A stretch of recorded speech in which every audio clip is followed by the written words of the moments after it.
Fantastic. Okay, so here we are, and we're here on Instagram. Wow, this is actually this is an achievement. If we get through this tonight, it's an achievement. Okay. So hi everyone. Hi Instagram. My name is Claudia, and I'm the host of No Ordinary Life. I'm the founder and host of No Ordinary Life.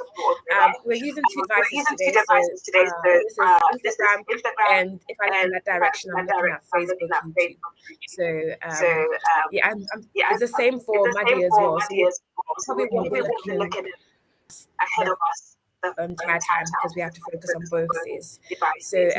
So thank you for joining everyone, and look forward to having a great interview. Just before we get started,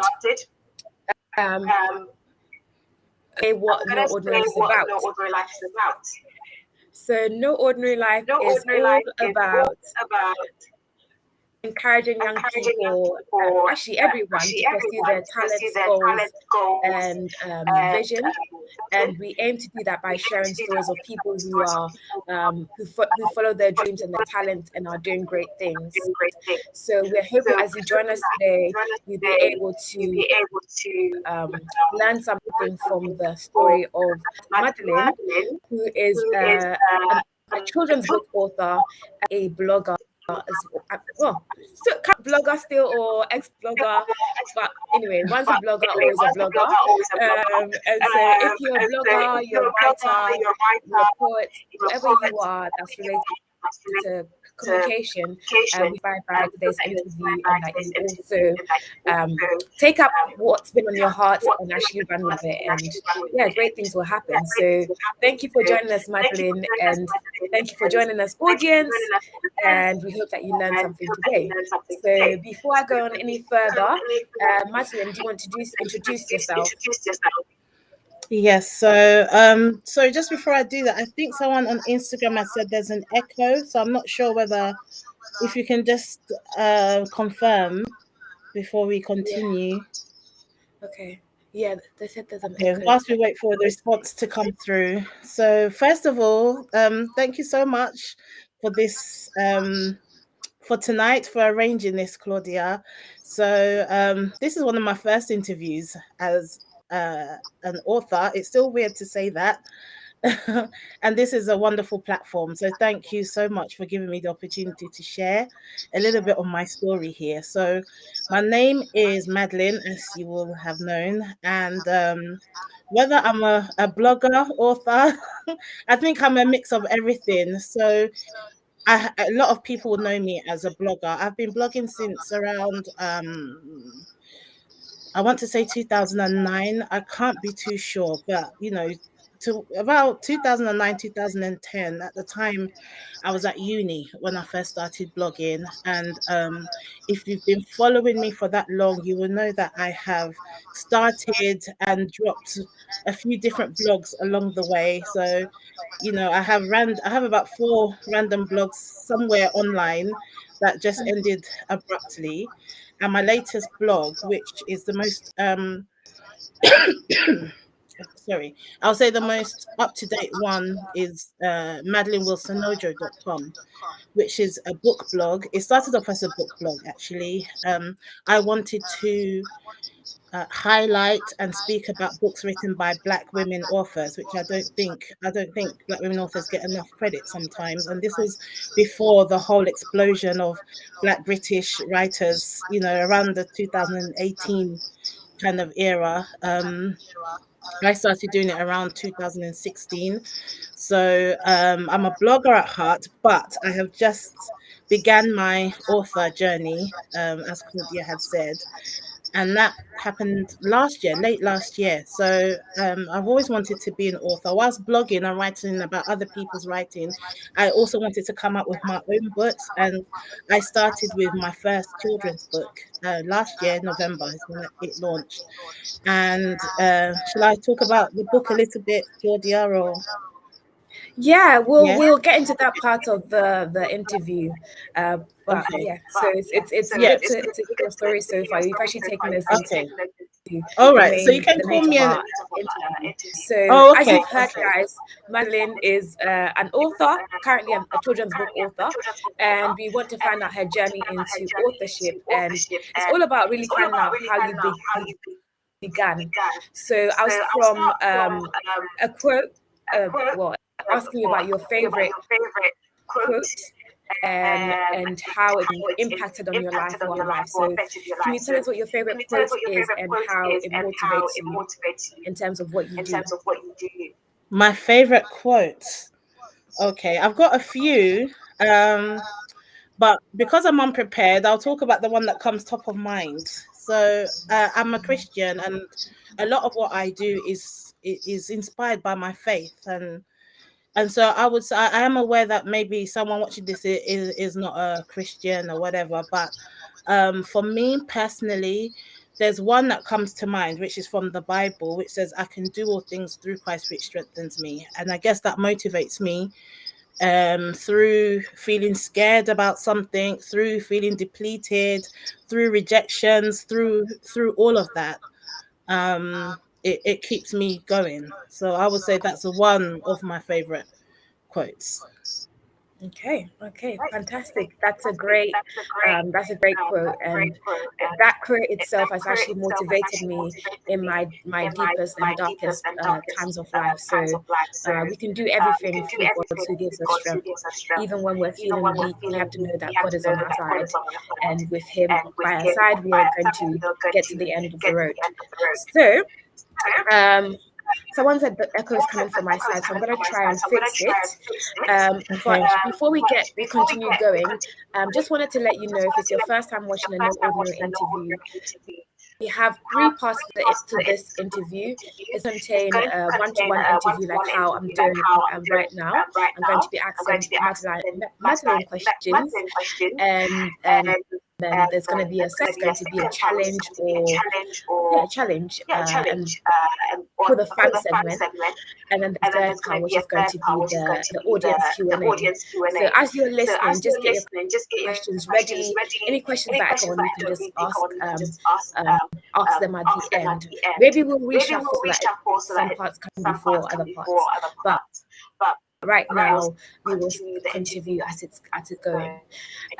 So going on with for motivation, I would start by asking you, what did you want to be when you were younger? When you were when you were growing up, what did you want to be in the future? Okay, so my very first, I think my earliest memory of wanting to be anything was I wanted to be a journalist, and that was like from primary school. I've always wanted. There was nothing like blogging at the time, so I'm quite old. I think I'm probably older, much older than you, Claudia. But at the time, the internet, I don't know whether it even existed at that time, and so all we had was like the new news anchors and the news readers and stuff. So I wanted to actually read the news at first. That's what I could see myself doing because I've always liked reading. And then I wanted to be, after that I was thinking, no, I actually want to, write. I want to be a writer. So I want to write stories for the news. I wanted to be a journalist. And then somehow, I don't know what happened with that, but then after that I wanted to be a diplomat. Because I liked the idea of having a diplomatic passport and being able to travel all over the place. And I actually did my master's in, something like I did international communication and diplomacy for a Okay. master's. But then in one of my lectures, we had a lecture from one of the what do you call them? Politicians or diplomats or whatever from one of the, I can't remember which one, but one of the Caribbean embassies. She came and did a guest like lecturing session, and she spoke about how one time they had to work through Christmas because there was some agreement or some kind of treaty or something that they couldn't really agree on. So it went through and they couldn't leave until it was all finalized and all parties had like signed it and everything. So that took them through Christmas. So after she said that, I was so put off, and I was like, I don't ever want to miss Christmas. So no, I don't want to be a diplomat anymore. And so I thought, okay, I'm going to go back to my dream of being a writer, and I'm actually going to, do what I can. At the time, I didn't know whether it was going to be journalism writing or book writing, or but that at that time I had already started blogging, and I knew that I wanted to get serious with a writing career. Okay, all right, fantastic. Okay, so with reference to your writing, when you were much younger, were there any signs that maybe your parents told you, or people around you, your friends told you that, oh, you're really good with writing, or that you just maybe read books and you're like, oh, I really like this? How did you discover Yeah. your writing gift or Okay. talent or interest? So I can see a few friends have joined on Instagram. So hello, people. Um, to be honest, at my one of the things that my mum said in 2016, so that was what, 5, 6 years ago, was that, and I had no recollection of this, but she said that when I was little, I was quite annoying with, like, I was someone that really liked reading. I loved books. But she said it got to the point where it would annoy her, because even when she was, for example, in the bathroom or in the toilet, I don't know if she would like me saying this, but in the toilet, I'll be sitting outside of the door with my book, waiting for her to come out and read it for me. So I guess it was there from a long time. And I do remember, like, bringing lots of my um books, because I had my mum, she had I had a big shelf in my bedroom with loads of books. So I do remember bringing them downstairs to the sitting room, spreading them all out and then reading. So I've always been an avid reader, always. So I guess this thing started from from ages, from little. So yeah, it's always been there. So I knew I'd always had a love for books, whether it was reading or writing. I knew I'd always, had a love for books. The other thing that I can recollect is, I'm sure all of us that grew up pre-internet times did this. Yeah. I used to get A4 paper and fold it so that it made a book, and write my own stories, and like draw as well. Like, I used to do it with a pen. It was very, very amateur, but I guess that was the first signs that maybe one day I'd write a book. So yeah. Okay, interesting. Nice, nice, nice. Okay, so I've got a question for you, and I've got a question for the audience.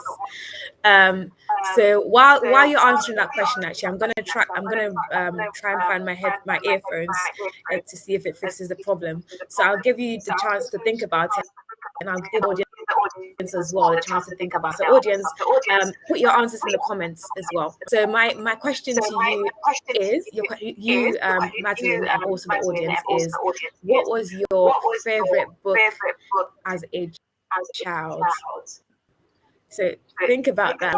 I'll be back in a second. Oh my gosh.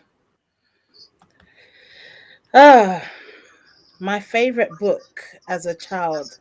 So whilst Claudia's trying to fix this, I can't remember what my favorite book was as a child, but I do remember I had this massive, it was a collection of fairy tale stories, like Cinderella, what other fairy tales? Cinderella, Sleeping Beauty, all of that kind of stuff. And there was a collection in one big book. The book was red, and the writing at the front of it was blue. So I cannot remember. Hi Claudia, you're back. I'm just speaking to the audience whilst you fix your sound. Yeah. Yeah. So yeah, I can't remember what the name of it was, but it was a collection of fairy tales, and it was a massive, massive, massive book. And then I can see one of my friends here have said Jacqueline Wilson books. Yes. Yes. Yes. After that, growing up, getting a little bit older, I think a lot of us loved Jacqueline Wilson books. They were so, like, I don't know, they just told the stories of children. Looking back now, like, the stories are quite traumatic, but she just had her way of writing it for a children's audience. You know, we all know Tracy Beaker and all of Mm, that, and I think she's still even writing books now. So I really, really, you know, love Jacqueline Wilson. And now that you said Jacqueline Wilson, I do remember a Judy Blume book called Are You There, God? It's Me, Margaret. I don't know if anyone remembers that book, but that was like a really nice, like good coming of age book for that a lot of girls that was, you know, that were in their teens read at the time. And then okay. whoever said Jacqueline Wilson, Betty, thank you so much, because now you've just unlocked so many memories now. And then Yeah. in secondary school, I read a lot of the Sweet Valley High books with the twins. I don't know if anyone else remembers this. The twins called Elizabeth and Jessica, I believe. Um, so yeah, that's a roundup of what I like to read in the most. Hey, wow, interesting. I like actually speaking of Jacqueline Wilson, I really loved her, and um, the reason why I kind of took the university course I took was because I wanted to learn how to illustrate. I loved her the book cover, how she illustrated. So I would want to say she inspired me a lot, not as a writer, but as a designer. Oh, Draw, interesting. but Yeah, yeah, yeah, yeah. and would I used to love her books. yeah, and all the drawings look this like you can tell immediately that it's a Yeah, Jacqueline Wilson the Wilson book. uh, Yeah, that was a signature. book. Yeah, and I Yeah, guess it was the same with Roald Dahl. The illustration all looked the same. yeah, yeah. That's what's called branding, guys. Ah, okay. Yeah. And then in response to that question, I think my favorite book was Mallory Blackman. I can't remember the title. It wasn't Knots Pig and boy. Crosses. It was Was a it different one. Pig boy or Pig heart or something? The one about the boy that he had like a heart transplant. And he got a pig's heart or something like that. No, I think it was something to do with checkmate. I think it was. Oh, it's Yeah. not Noughts and Crosses. No, no. That's popular, but I Okay, think it was it was checkmate. checkmate. Okay. Yeah, yeah. So that was my favorite book growing up. Okay. So now that you're an adult, what would you say your favorite book is? Okay, so a lot of my closest people know that I love Black literature, whether it's from Africa or it's Black British or it's from the Caribbean, anything that tells Black people's stories. And Mm. out of that, I won't say I have one single like favorite book. I've read too many to pinpoint it to one because although it's all by Black authors, it covers a range of genres because we don't just write about one thing, do we? So I guess I don't know whether I'm encroaching on the next question or whether I'm allowed to answer it in this way, but I can tell It's you my okay. favorite author who has Yeah. written a few of my favorite books. My favorite, everyone knows this. My favorite author is Chimamanda Ngozi Adichie or Adichie. I don't know how to pronounce it, but I just love the woman. I love that woman so so so much. In Yeah. fact, in my adult life, even though I've always written, in my adult life, she's really inspired me to be. I look at her, let's say she's an inspiration, and I'm like, I want to get to that level of success. So some of the books that she has written are Americana. I love that book so much. And then which is a novel, and then Half of a Yellow Sun, which is one of the Mm. her first books that I read.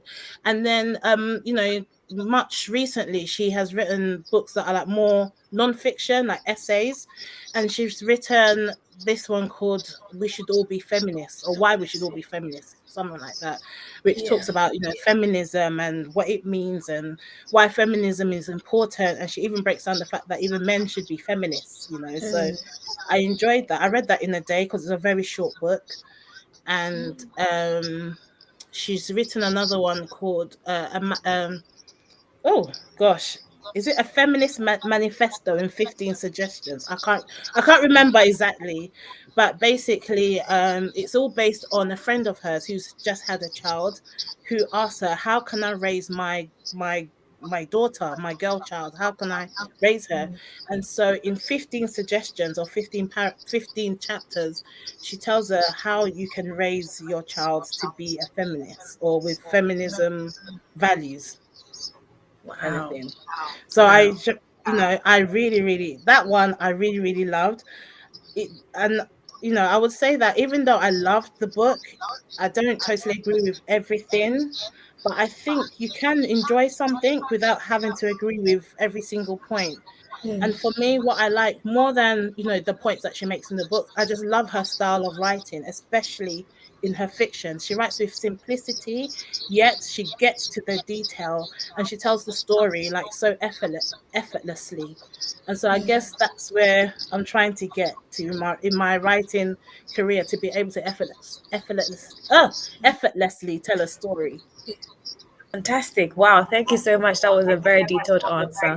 And yeah, I really agree with you on the points that you mentioned about how you can enjoy something and not necessarily agree with all the things that are said, written in it. So that's very, very um, interesting to hear and true as well. Before we move on, is everyone okay with the sound now? If you can let me know on Instagram. Yeah. And I think Betty said Checkmate is part of the Noughts and Crosses series. It probably is, but I'm not an avid reader, I have to say. I'm very slow with my reading, so it makes me not like reading. Okay, so guys, I wait for your feedback, but we'll keep going. So yeah, it still echoes. Oh, okay, reduce my volume. Yes, I You can do. reduce the volume on your laptop is on mute? It's not on mute because I've got my earphones in. Because I've put that, not the program that we're using, but the laptop itself, the sound of the laptop is on Okay, mute. okay. Let me. Yeah. Okay, let me do that then. Okay, is it better? And then the restream is not on mute. Not on mute. Okay, that should be better now. Okay, thank you for the feedback, Becky. Becky. Betty. Thank you. Mm. Becky. I'm not sure if I'm saying it right, but thank you for the feedback. Yeah. And yeah, Facebook and YouTube guys, please let me know if it's good. But yeah, we're gonna keep going. On the topic of writing, we'll just go straight into your blog writing. There are plenty of people who write blogs. I personally have a blog, and so that's why I guess I identify with what you're doing. Um, with blog writing, it can be a bit of a challenge because it seems to be kind of, I would say, it's more of a dead. It seems to be a bit of a dead. What do you call it? Not a dead art. It's not very popular these days because Yeah. we've got YouTube now. Yeah. People are more into visual things than reading. How was it for you? Getting started and keeping motivated to keep writing when maybe, for example, readership was not Yeah. very high. I think that's a common problem that most people I know Yeah. who are bloggers have. How do you keep No, motivated when readership is low? yeah. No, I agree with you, Claudia. I started blogging in 2009, and it's changed so much. Like, the blogscape has become so large now, and there are so many voices and so Mm, many people doing it, that you really need to put in more effort to stand out. mm, And I guess it's like anything that's online. Like, I'm sure that there are YouTubers that say, oh, when I started 10 years ago, YouTube was small and it was a small community. It's the same for blogging.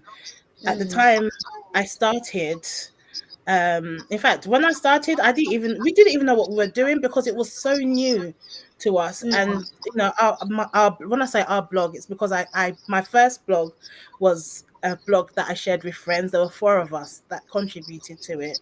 So when we first started, like no one had heard of blogging. In fact, people were like, blogging, what's that kind of thing? And it was my friend Nana, who now lives in Texas. So I don't know if she'll ever watch this, but I just have love. She knows I love her so much. If you're watching this, Nana, thank you so much, because it all started in that in that computer room in Queen Mary, because we went to Queen Mary in East London together, Queen Mary University.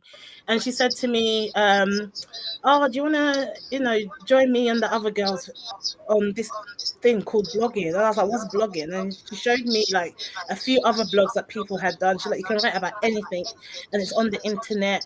And I was asking her so many questions. So who reads it? How does it work? How is this? And that was when blogging was just so, you didn't have to do all of that to like promote it.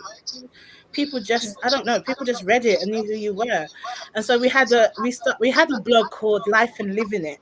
And it was about like just the life experiences of 4 Ghanaian girls living in London. And it was, the title of the blog was, or the name of the blog was after a Ghanaian film that had come out at the time. So if anyone's out there that loves Ghanaian films, or you're Ghanaian, you know what I'm talking about. So that's how old, that's how old my blogging history is. And so, Wow. at the time we were loving it. People were reading it, and we used to go to these like Ghanaian events, these like link ups or networking events.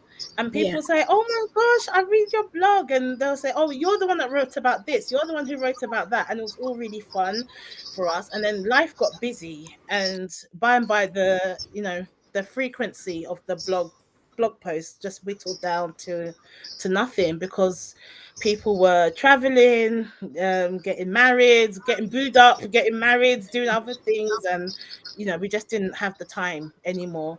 So then after that, that's when I started blogging by myself. And that was when I starting blogs and then letting them go, and then starting blogs and then letting them go.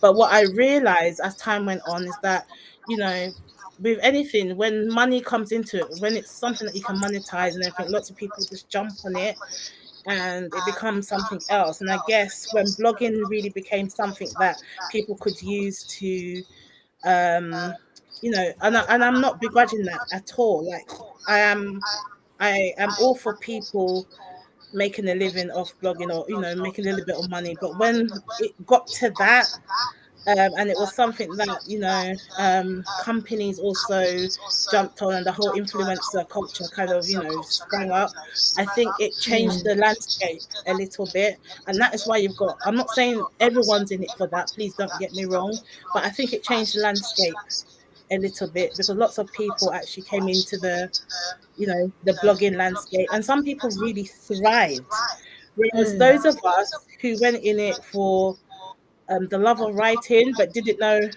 really know how to monetize it that well, kind of fell back, because we don't know how to do what's it called, SEO and domain authority, and pushing your blogs out there, and social media marketing. And that was something that I learned in the latter stages of my blogging journey. So I was very late to the party with all of that, because I continued writing because I just loved writing. What I enjoyed writing about changed, and that's why I kept changing my blogs. But the actual writing itself, like that love was always there. But in terms of, I guess you want me to speak about what I've learned about how to navigate that blogging as it is today, with readership falling and all Yes. of that. Yeah. Okay, so in terms of declining readership, there's nothing you can do about it. Like Claudia said, people just enjoy visual content now. That's the way the world is moving.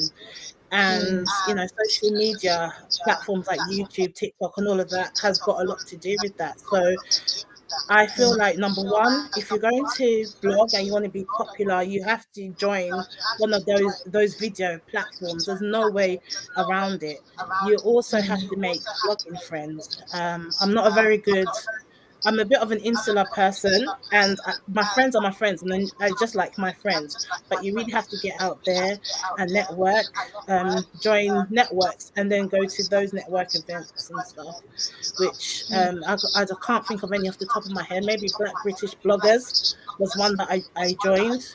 They really Yeah. promote their network of, Black British bloggers, TikTokers, YouTubers, and they really promote, their people. And sometimes the lady who runs it, she runs network events mainly in Brixton, but I know that sometimes they're all over the place. With COVID, I don't know what she's doing now, to be honest with you. So you need to make friends, you need to read other blogs, you need to comment on other blogs, let people know that you're around, you need to post on social media, do all of that. You need to know about your search engine optimization. And I know not everyone here is a blogger, so I'm not going to get into the technicalities of that, but I would just say that you need to know the techniques that you need to apply to make sure that Google's picking up your blog and that it's coming up in the search engine. So I'll just leave it as that so I don't get too technical. Wow, yeah, that's a lot of tips there, and hopefully people are taking them on board. I would say that social media, make use of social media a lot, as we're all doing, hopefully. And then with regards to your blogs and your blog writing, you mentioned that you started with Life and Living It, as which was a group kind of contribution, and then you went into your own. So with Life and Living It, do you would you say that you had a specific area that you liked to write on as a on that blog, or you could write about anything? What was your personal preference to write about on that blog? To be honest, I wrote about anything and everything from experiences with family members. Sometimes I was really transparent. Experiences with family members to a concert that I went to the other day. It was just a range of it was just life and living it.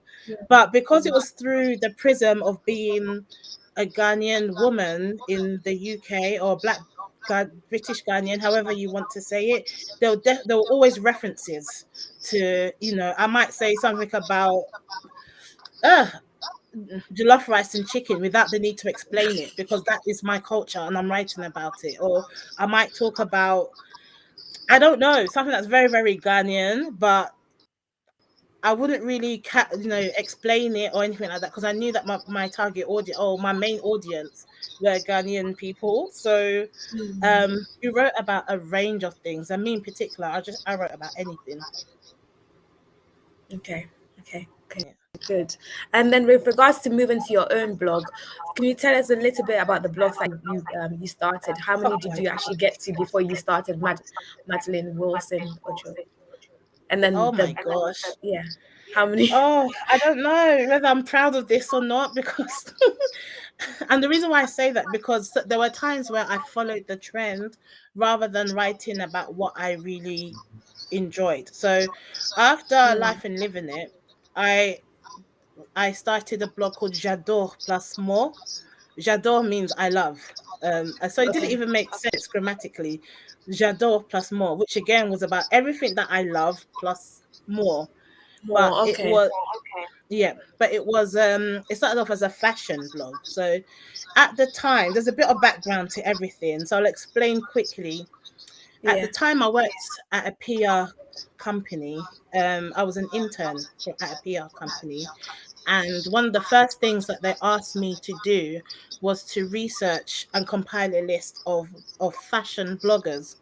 And so as I was doing that, I went down this rabbit hole of, like, fashion blogging, and I found that there were lots of plus size fashion bloggers. That was when plus size fashion really, it hadn't really, I won't say it had taken off, but the first plus size fashion influencers had started to emerge.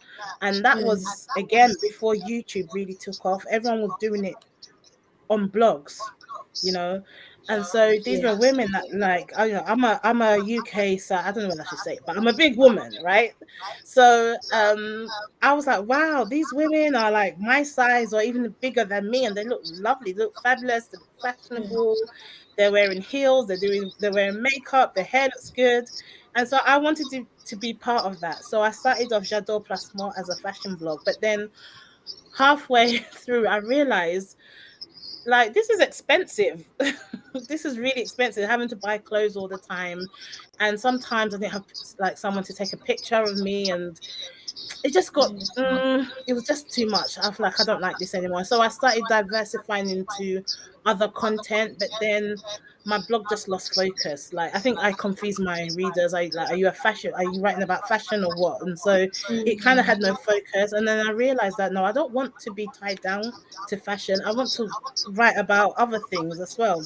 So then at the time, the place where I was working, I had another colleague there that also liked writing, and she wanted to start a blog. So I abandoned J'adore Placement, and then we started a blog called The Leaping Londonista. And this was going to be a blog about everything that's happening in London, events, restaurants, I don't know, clubs, anything, theatre.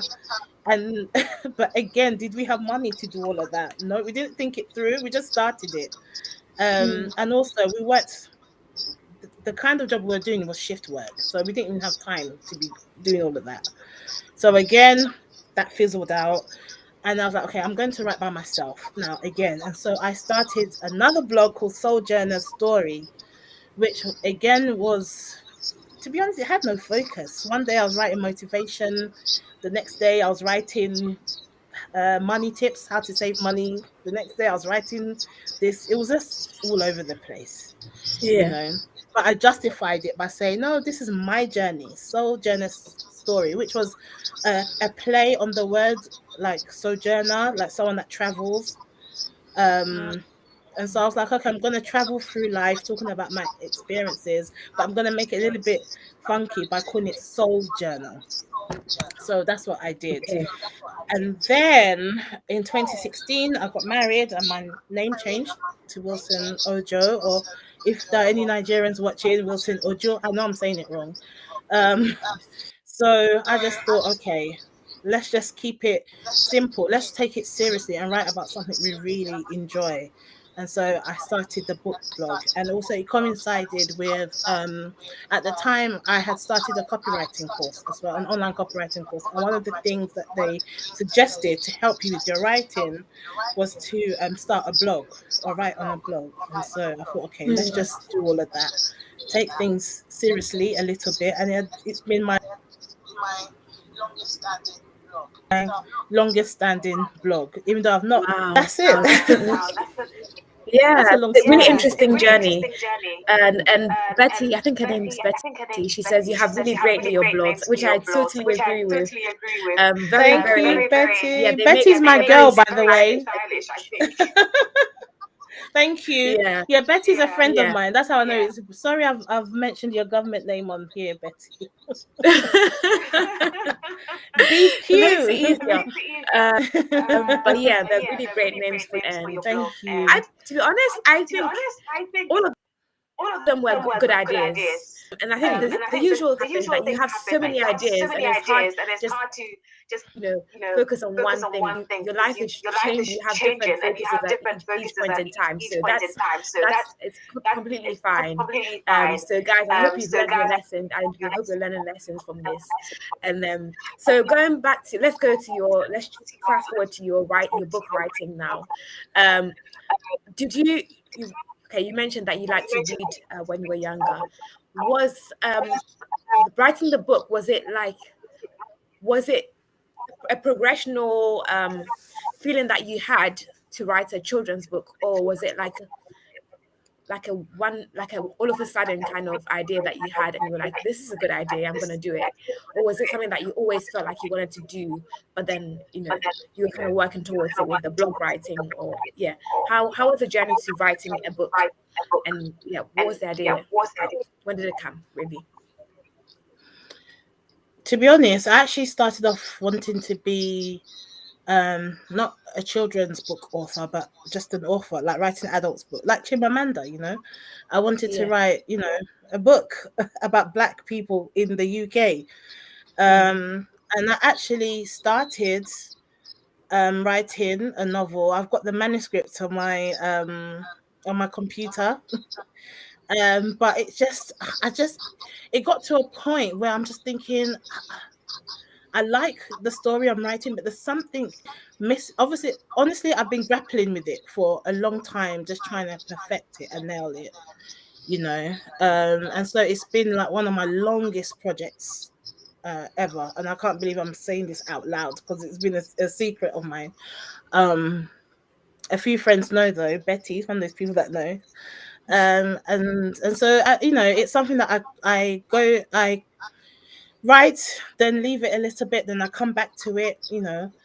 And then I went through quite a challenging time in life, like a real, you know, challenging time in life, and I just couldn't focus on it. In fact, I wasn't interested in it anymore, but I Mm. still wanted to be a writer. So I thought, okay, do a children's book. And that's not to say that writing a children's book is easy, because it's any no, it's not easy. Whatever it is you're doing takes effort and it takes time, you know. So it's not like I was finding the easy way out, but at the time I knew that is what I could produce. And so that is why I went down the children's book route. I still have plans to be an adult author, and I would like to talk on that just a little before I go into the children's book. There is I actually have kind of fulfilled that dream a little bit, because this week, or was it last week, I found that some of my writing is going to be part of an anthology of Ghanaian British authors. It's a book coming out next month called Black Star Britain. So I've kind of checked that off. But Yay. the main focus at the time was to, deviate a little bit and just write my children's book first, get into that, develop my love for writing again, because the taste of it, I really just didn't have a taste for it anymore. But Yeah. develop my love for writing again, and then go back to my adults books. Okay, good, good. And I suppose your child was a huge inspiration. Your children were a huge inspiration for the book that you wrote. Yeah, so I started writing my children's book before. So my son, Micaiah, is 14 and a half, was it 14 months? Time goes really quickly, but around just over a year. I know lots of people don't like it when we talk about our children's ages in months, but this is how we measure their development. So he's about 14 months. So I started writing my children's book just before I had him.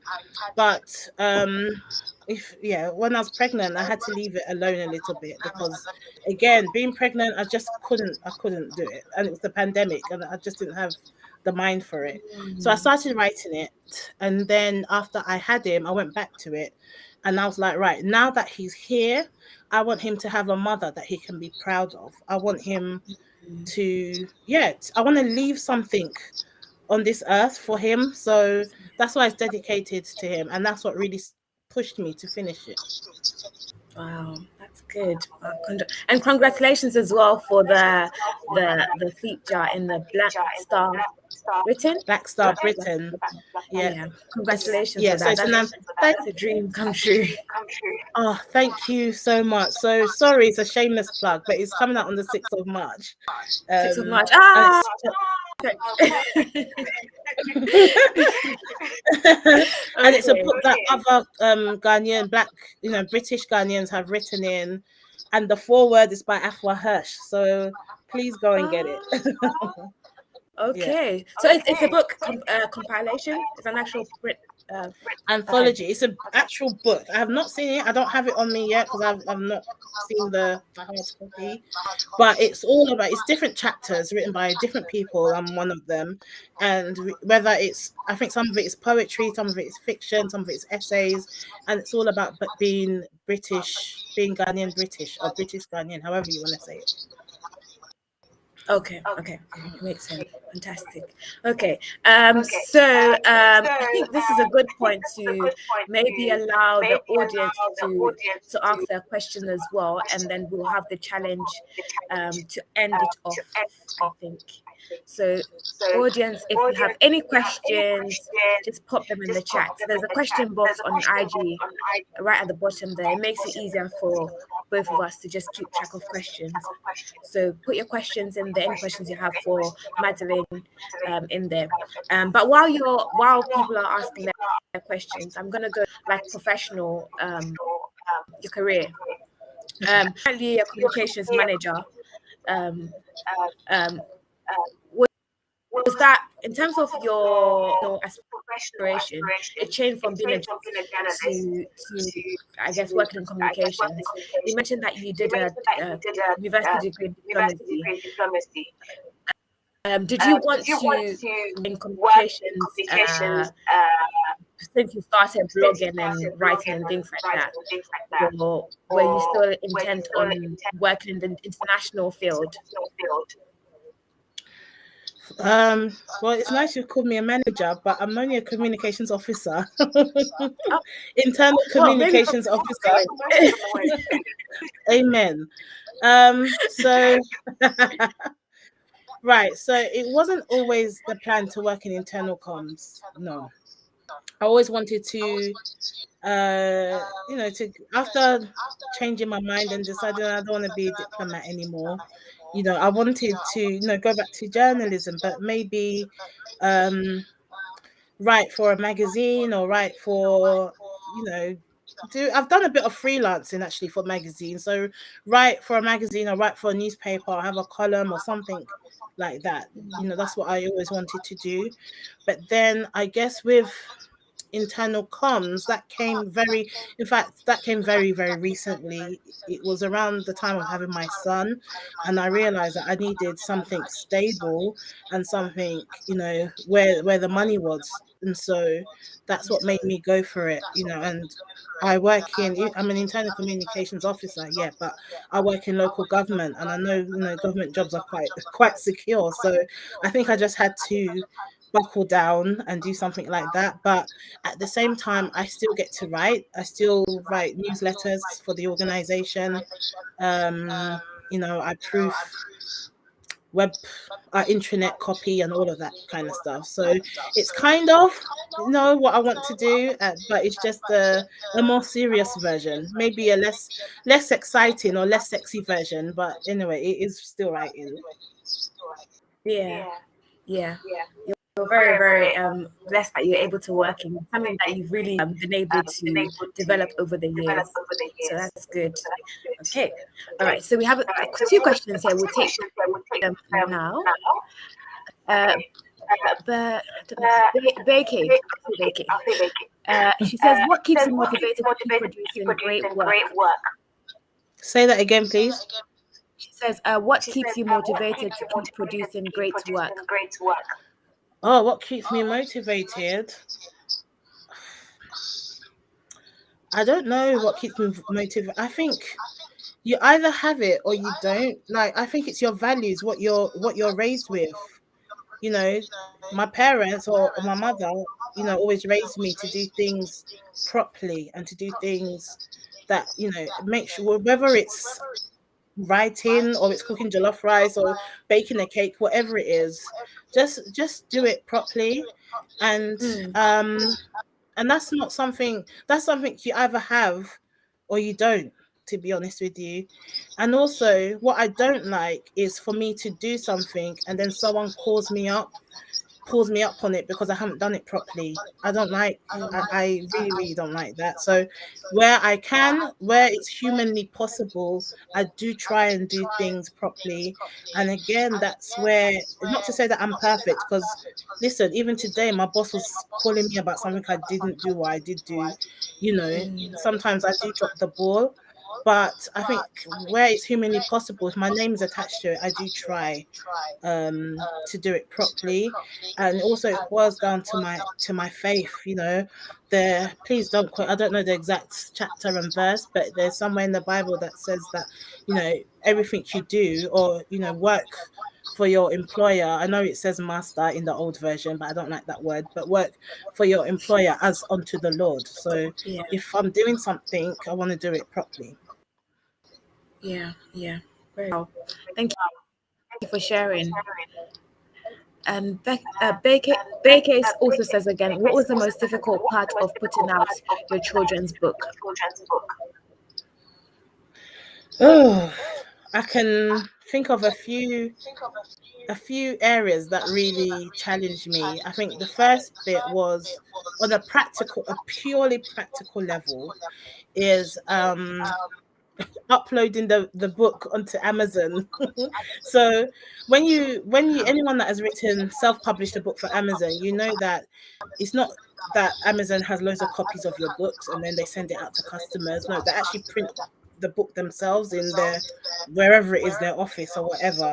So in order for that to happen, you have to upload the book as a PDF file onto their system, and then they print it from there. So sometimes when you order a book from Amazon, you will, I don't know if it's adults book, but surely children's book, it will say printed by Amazon in the UK or something like that. Yeah, that was a nightmare trying to get the dimensions right, because I had a PDF and I thought it was fine to just upload it like that. But every time I sent it to Amazon, they'd reject it and I had to amend it. And I'm not that kind of person that does design and all of that kind of stuff. I had to hire, because my illustrator doesn't do the formatting or anything. He just does the pictures, you know. So then I had to hire someone who would do it for me. And I think that delayed the launch by like 2 weeks, because it was back, everything was done. And there was a time when I thought this book's not going to come out. And so I really delayed in promoting the book, because I didn't want to, again, this comes back to I don't want to put something out there and then it's not exactly perfect. I didn't want to promote the book and then it doesn't come out. Like, I was really scared of that, which again, that was a mistake, but you know, you learn as you go along. So on a practical level, that was one challenge of mine. I think on a much deeper level, it was the fear of putting, anyone that writes something will know that once you put it, when you put it out there, it's like bearing a very vulnerable part of yours, even if it is a children's book. You know, it's as if someone's asked you to stand naked in front of them. It really is like being naked in front of someone, you know, showing them your work. And so it was just that fear of how would it be received. Will people be like, oh, what's she doing? You know, and also the book features Ghanaian people. Like, how, I just didn't know how it would be received. But it turned out that was all in my head. So yeah. Okay, good. I have two questions, and then we'll do the challenge. So my first question will be, who's been helping you, or who's helped you in your journey, in your authorship journey? Who's helped you the most? Who's inspired you and helped you and motivated you the most in your authorship journey? In terms of help, I would say it's my community, like as in the people around me. And never underestimate the people that are around you, because there's someone that will know someone. You don't know who someone knows that can lead you to the person that will help you, if you get what I mean. And so Yeah. I would say to people, for example, at the moment, I'm able to do this interview with you because my family are looking after my son. And it was actually, you know, my friend Betty that introduced me to the lady that ended up publishing my book, you know. So it's difficult to pinpoint, you know, one single person, but I guess I have a community of people who together, I guess without those people, you know, I wouldn't be here. And I will say that for everyone, that you don't underestimate the people around you, and value the people that are in your lives. And so I will say that, and obviously God's that made everything possible. So yes. Wow, thank you for that. Okay, a question from Betty as well. So I'm saying your original name now, Betty. She says, "What is the name of your children's book and what is it about?" Can you imagine? We've been talking about it and I've not mentioned the name. You see what I mean? This is community. Right. Yes. So Yes. I've got it here and I had it prepared, but then we forgot. So Yeah. my book is called, I don't know if it's going to be reversed if you're watching it. but it's Yeah. called Suma and Oko and the Stupendous Pot of Okra Soup.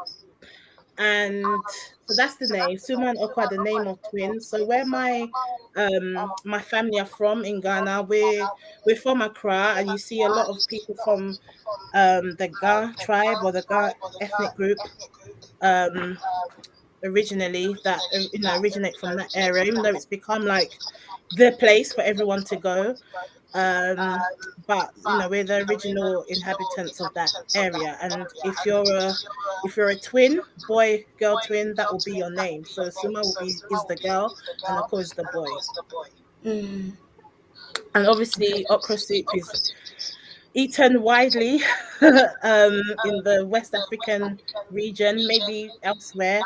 I know there are Asians, Nigeria. in some Asian cultures, they eat okra, they fry it and stuff. So, Mm. yes. And at the back of the book, actually, sorry, let me grab it again, is the recipe for Ghanaian okra or okra soup, however you want to say it. Oh, And that's wow. what makes it Okay. different. So, parents, if you're watching, please, you can get it from Amazon or Madeline Wilson-Ojo books.com.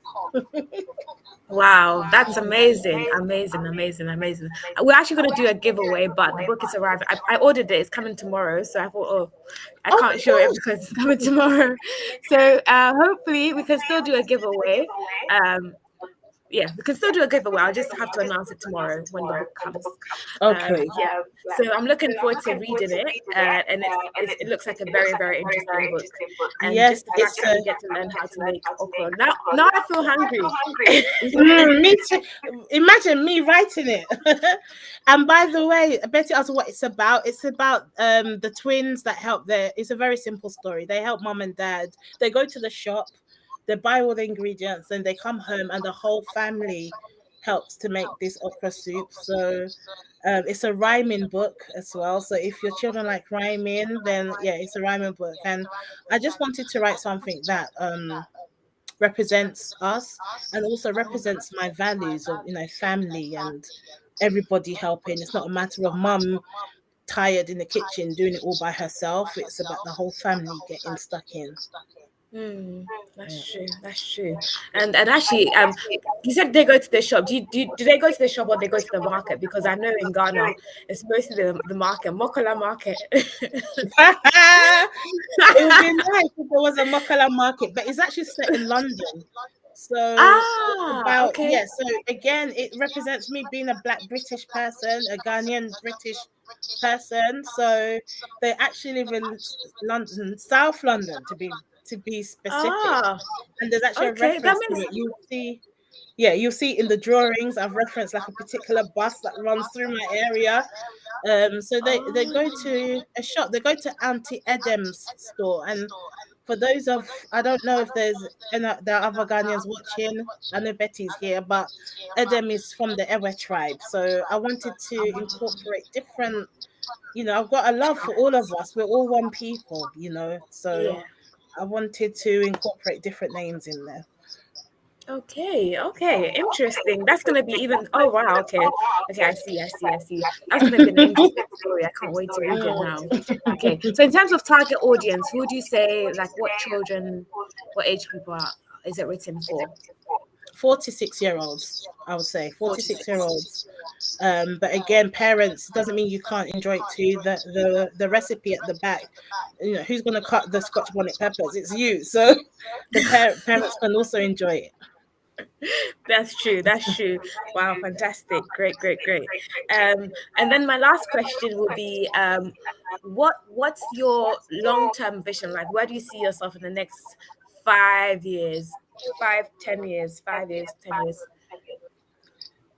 God willing, I see myself writing full time. That's what I Wow. want to do. I want to be writing full time. I want to be speaking about writing full time. Yeah, I want to be a full-time author, and God knows what doors that will open. But Yeah. yeah, that's where I see myself. Okay, and I'm sure you want to do, want to go beyond children's books and write about the stories that you Yes, enjoyed reading. yes. So I would love to, children's books is just a part of that dream or part of that vision. But I would also see myself, writing adults book. I love romance. I love uh I don't know, I love family saga, drama, all of that. So I would definitely be writing about that, but it will always be my people, Black British or Ghanaian British people, because that's what I know and that's what I want to represent. That's what I want to write about. So yeah. Okay, fantastic. So we pray that God will make it happen. With God, all things are Amen. possible. So Amen. we'll look forward to seeing you in 2 years' time and showcasing more books from you, and hopefully sharing the Amen. stage with people like your favorite authors, sharing the stage with them. Chimamanda. That would be Amen. May God awesome. make it possible. And Amen. you guys that are watching, you guys are my accountability partners now. So please check in in 2 years' time or in 5 years' time. Check in, yeah. See how it's going, and we'll have a follow-up interview as well to see. Yeah. Okay. I'm taking my phone out of my case because we're going to do the challenge. Okay. And I can't do a share screen on my phone, so I'm going to do it on my laptop, and I'm just going to have to I just have to show water to my screen, basically. So I'm going to turn my video off for a little bit, and I'm going to share my screen on here on YouTube. Okay. So we're going to do the challenge. This is called the challenge wheel.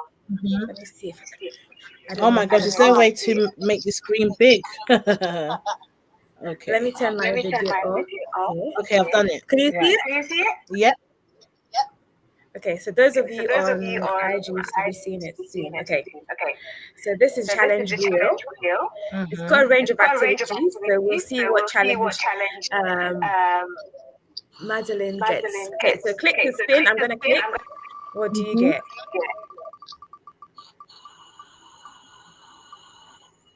Oh, we're gonna play a game of guess the country. Okay. Okay. All right. Let me change the tab to have my questions here. Let me take this off for a bit. I can't let you see that. Let's go to guess the country. All right. Hopefully, it should be opening soon. 1 second. All right. I'm gonna share the screen again.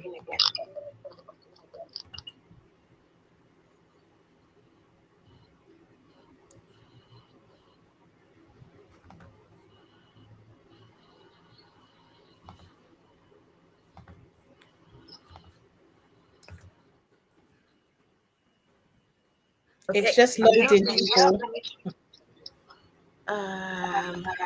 Well, that was just taking a little bit of a while to load. Let's share. Okay. Oh, no, this way. Okay. So flags of the world. Let's play. So you guys can play along as well. Just can play. Which country do you think this is? Oh my gosh. Okay. So Instagram people, I'm just looking straight at my screen, okay? So I have oh my gosh. Uh-huh. Well, I think it's Myanmar. I don't think it's Okay. Saudi Arabia. I don't think it's Malaysia, and I know North Korea. It has to be Myanmar because I don't think I've ever seen the Myanmar flag. Okay, so final answer. Yeah, that's my final answer. Yay! Did I get that right? Yes, you did. Yeah. You did. Okay. Okay, next flag. All right. So I don't think I've ever seen the flag for Azerbaijan or the Maldives. And I don't think it's Algeria. I just don't. I think it's Pakistan. Pakistan. Okay. Final answer? Yeah.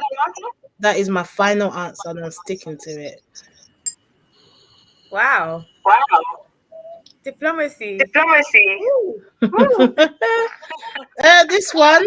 Oh my god. Right. Audience, you can play along as well. Okay. So it's okay. It's not the state of Palestine. I'm sure we've been seeing that flag around. It's not Japan. I know what Japan looks like. Mm. It's either Jordan or UAE. I'm about to show my ignorance here, guys. All right, forgive me if you're from one of these countries. I think it's UAE. United. Oh my God, what is UAE? United Arab Emirates. Yeah, I know. Yeah. I'm just saying that. What have I seen the UAE flag before? I'm sure it's the UAE, Okay. United Arab Emirates. Betty's helping you as well, so she says UAE. So Oh, she said if you get it UAE. wrong, Thank you, Betty. Betty's in my crew. We're a bunch of very Woo! intelligent ladies. You got it right, actually. Well done. Yay! Okay, another flag. Okay, it's not Spain. We know Spain. It's not Portugal. Gosh, all of a sudden my mind has gone blank, but I don't think it's Portugal, and I don't think it's Denmark. So it must be North. I didn't even know Macedonia had the North and the South. I thought it was all Macedonia. So I'm Yeah. thinking it has got to be North Macedonia. I didn't even know that was a country. Oh, my Okay, so people are helping Macedonia. me. Thank you, Nerys. Nerys is my sister. She's helping me. Yes. So if you get this right, then Larice also got it right. And Betty's also supporting. So North Macedonia, let's see. Good. Hey. Good, Yeah, good, that's good. my community. Exactly. Okay, Right. another one. Guys, okay. We have a Nepalese restaurant near us, and I'm sure that's the flag that I've seen. I don't know Oman flag. I can't even remember Sri Lanka flag. Taiwan. Have I ever seen their flag before? I don't know. I think it has to be Nepal. So Claudia is I think she's having connection issues, guys. But I think it's Nepal. Let me know if you think it's Nepal. I think it's Nepal.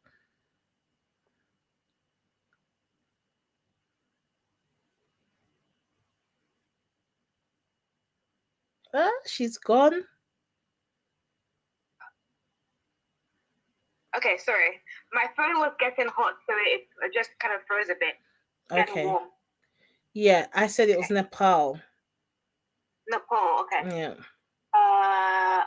One. Okay. Good. Okay, we'll go for 2 extra. Okay. So this one here. All right, guys. I'm Facebook, YouTube people. I'm looking at Instagram now because that's where the thing is. The screen is.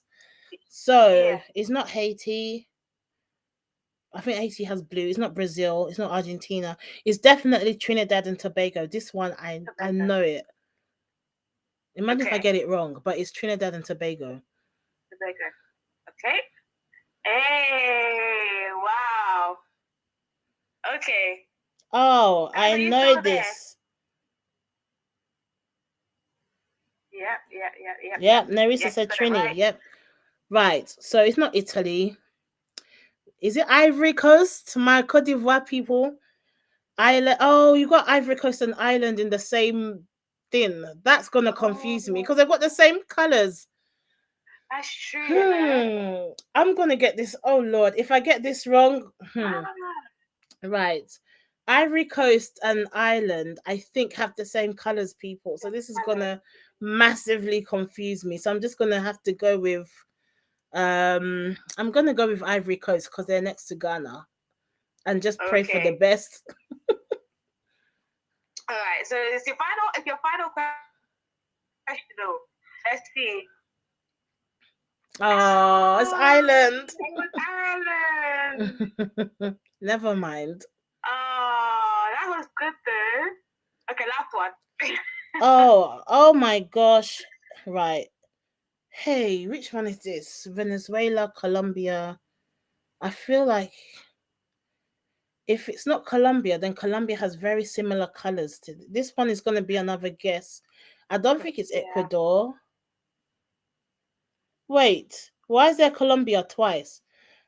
I think they're trying to trick. It's either Colombia or Venezuela.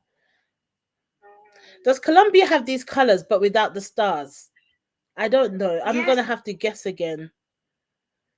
Uh God, do you know what? Venezuela. It is what it is. If I get it wrong, I get it wrong. Okay, so guys, if you're still there, we have Venezuela. Is anyone gonna confirm? If not, I'm gonna click now. Okay, I'm clicking. You are right. Yay! That was a guess. Wow, so you got 7 out of 8. That is totally not bad Not at bad all. at all. Wow. Oh, that was game. I was actually hoping that it would fall on the speak a different language because you speak French as well, don't you? You guessed. Yes, I studied French and I lived in France for a while whilst I was studying. So yeah. So how is your knowledge of how's your knowledge of French? It's declined.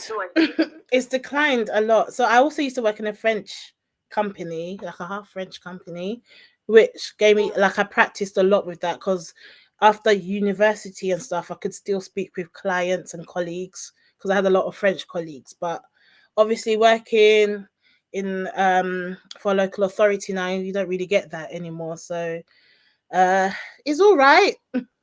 I can get by. Let's just say I can get by. I could go to France and get by. Mm, Hmm. that's good. That's good. That's good. That's good. I'll definitely say I'll definitely say languages are a languages are a bonus. bonus. So So, oh yes, it is.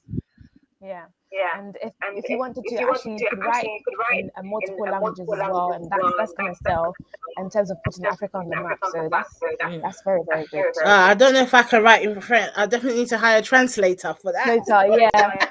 definitely need to hire a translator, but at Translator, least but you have Yeah, at the least you have you have the knowledge the of knowledge. knowledge of what you Yeah. want. what you want. Okay. Okay.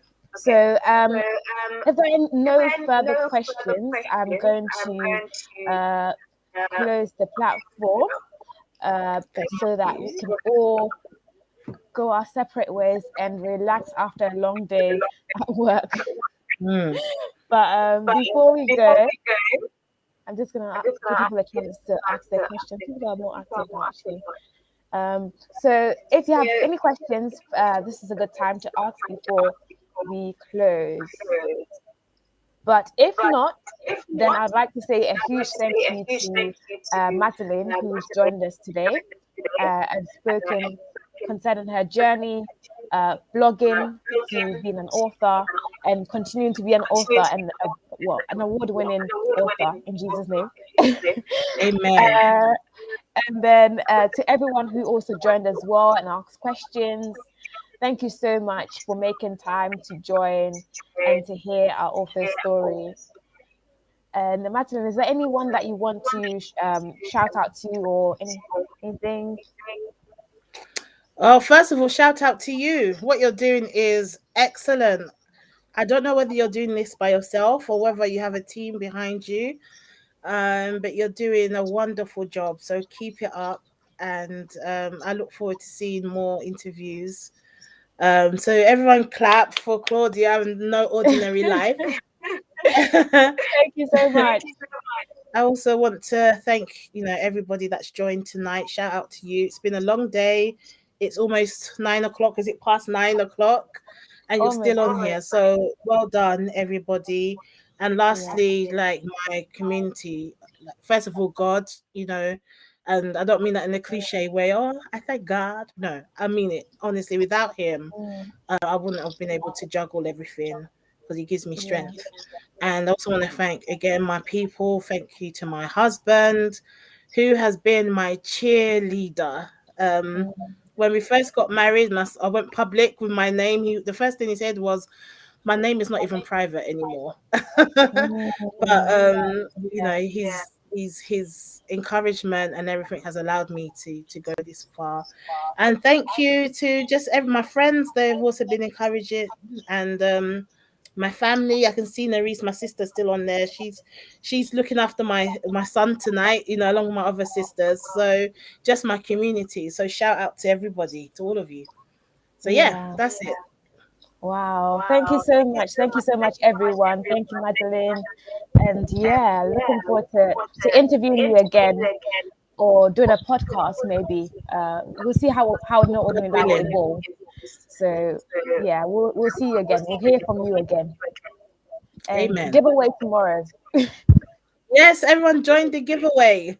Giveaway. Yeah, it will run for a week, so you have time. Okay, and it'll be worth your while. It's on the No Ordinary Life platform. Yeah. And hopefully you'll love the book. Thank you so much. And well, I think this would be a good time to end it for now. So thank you so much, everyone. Thank you. Bye-bye. Thank you. And bye. Bye-bye. Bye. Bye. Bye. Okay, so bye on Facebook, YouTube. Bye, guys.